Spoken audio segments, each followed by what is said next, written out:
All right, so as this visit winds down, what is the biggest takeaway till now? Because, you know, the business is practically over of it, and now it's just the niceties of hosting dinners and all. I want to bring in Geeta Mohan, Executive Editor, India Today, and Head of India Today Global, Mr. Brahma Chellaney, Strategic Affairs Expert and former advisor to India's National Security Council, Daniel Block, Senior Editor, Foreign Affairs Magazine, Dr. Mohan Kumar, former diplomat. Before I get to the gents, Geeta, quick question from you, and we're going to let you go.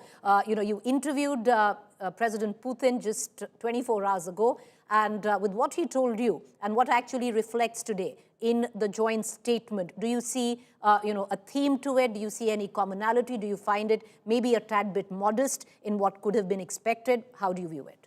Well, it is a reiteration. We weren't expecting them to have or to make major announcements on the defense side, given that both sides are careful as to what DC and how DC will react. But he did the joint statement, Preeti, is in the confines of diplomacy, whereas the interview really was beyond the confines of diplomacy, and therefore he said a lot more in the interview. He spoke of not just what could happen or what could the announcements look like, but he also spoke of what is beyond. And the biggest takeaway for me over here in this meeting, when you see these two leaders, is defiance. It doesn't matter whether if it is there in the statement, it doesn't matter whether if he spelt it out openly in the interview even. It is about the fact that he said strategic autonomy is paramount to Russia and India, and this meeting that you're seeing today shows screams actually defiance. Well, you're right there, because I think if there is one, one of the big themes of it is that we will not cower down to U.S. pressure, which was said, in not too many words. But Geeta, thank you, for joining us. I want to quickly cut across to our other guests Professor Brahma Chellaney, to bring you in on this. When you read the fine print of the joint statement, do you find it a tad bit underwhelming or a little modest, because the display of bonhomie, the optics very strong? Or do you think, this is just the joint statement where oil is concerned, where defense deals are concerned, they don't really make it to a joint statement? Preeti, the most significant takeaway from the joint statement is the tone. The statement emphasized that India-Russia ties are, quote-unquote, resilient to external pressure. This is a message directed at Western capitals, especially Washington, which has taken punitive actions not just against Russia, but of late also against India. In fact, the headline of the joint statement is quite revealing. There's a headline there. Normally, joint statements don't have a headline, but this has a headline which says, a time-tested progressive partnership anchored in trust and mutual respect. Trust and mutual respect are the two key elements that are missing in America's attitude towards India. India's tried and tested relationship with Russia contrasts sharply with America's inconsistent and occasionally punitive policy toward New Delhi. And as Geeta rightly pointed out, that the key word is defiance. Both Moscow and New Delhi are sending a defiant message to Washington. In fact, it's also apparent, the defiance is also apparent from the high-profile economic roadmap that India and Russia have outlined amid growing US pressure on India. That ambitious roadmap is to boost bilateral trade to 100 billion by 2030, that is in less than 5 years from now. The fact is that India needs both the US and Russia to counter China. The constant challenge for New Delhi is to carefully balance its foreign policy between Washington and Moscow so as to underpin India's independent approach to international affairs. Now, this challenge has become tougher because under President Trump, the US has adopted an erratic and even punitive approach toward New Delhi. And the fact that US policy has pushed Russia closer to China makes it even more important for India to maintain good ties with Moscow.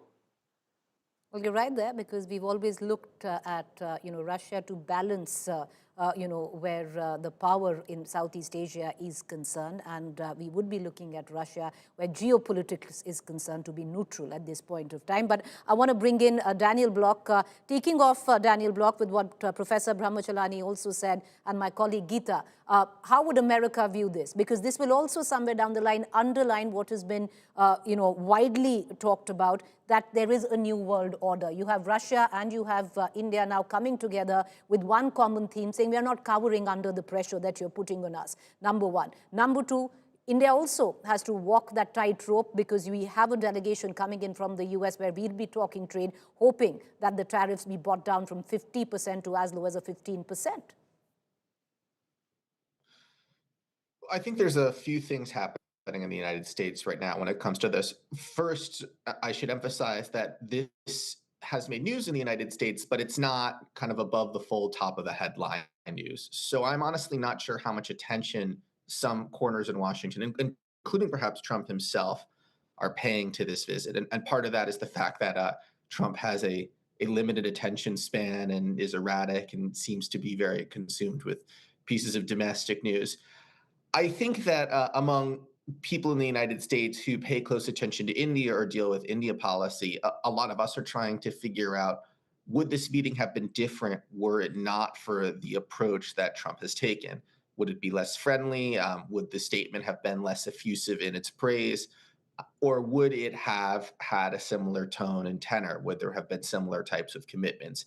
Because obviously India and Russia really do have a longstanding partnership and a longstanding friendship that, again, many people in the United States would like to see India move away from, particularly when it comes to defense. But India didn't abandon that under Biden. And so I think there's a sense that it might not have mattered all that much. But at the same time, I do think it's hard for a lot of people here to see this meeting having gone the same way if Trump had not come in and not slapped on these very, very high tariffs. So I think there's a sense right now of trying to figure out, to what extent is what we saw the product of Trump's policies? To what extent is it the product of, existing trends and existing facts in the India-Russian relationship?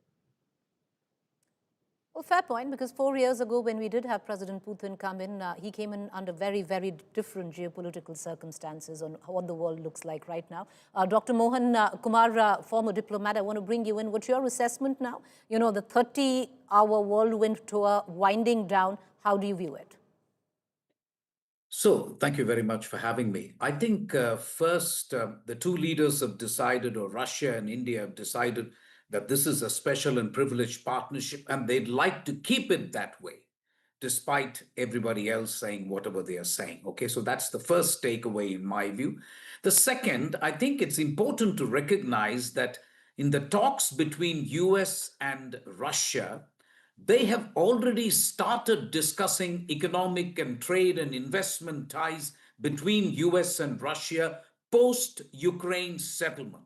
To that extent, this visit, if it had come 6 months ago, it may have caused a furore, but it's not such a big deal now because Trump's negotiators are actually discussing with Russia how Russia can become G8, how Russia and the US can develop a full spectrum economic trade and investment relationship. If US is in conversation with Russia on developing a full spectrum relationship, I do not see how they can object to what we are doing with Russia in Delhi. So to some extent, the bottom is taken out of the argument of the US that India should not have close ties with Russia. Might have made sense 6 months ago, but since there is a whole chapter actually devoted to bringing Russia back from the cold and US trying to develop its own ties, I don't think this visit to that extent will raise the hackles in Washington. Last point I want to make is that I think it's clear to me after the invasion of Ukraine and what has happened since that Russia has announced itself as a great power. Sure, US and China can say their economic clout far exceeds that of Russia, but on every other metric, it's my assessment that we now have three great powers, whether people like it or not, and that is US, China, and Russia. To that extent, India's multi-alignment policy means that we will have to utilize all the cards, we will have to engage all sides and play the long game, which essentially means that you need to have good relations with at least two of the three powers, which at this point appears to be US and Russia, because China is still a strategic adversary. So I really think deep inside, those people who know India well, and I agree with my American colleague that there are a lot of people who understand the legacy relationship that India has with Russia. But as I said, the current circumstances are such that I don't think anyone in the US will freak out at what is going on in Delhi. All right, I appreciate all three of you for joining us. Thank you for taking the time out. We're going to just leave it there.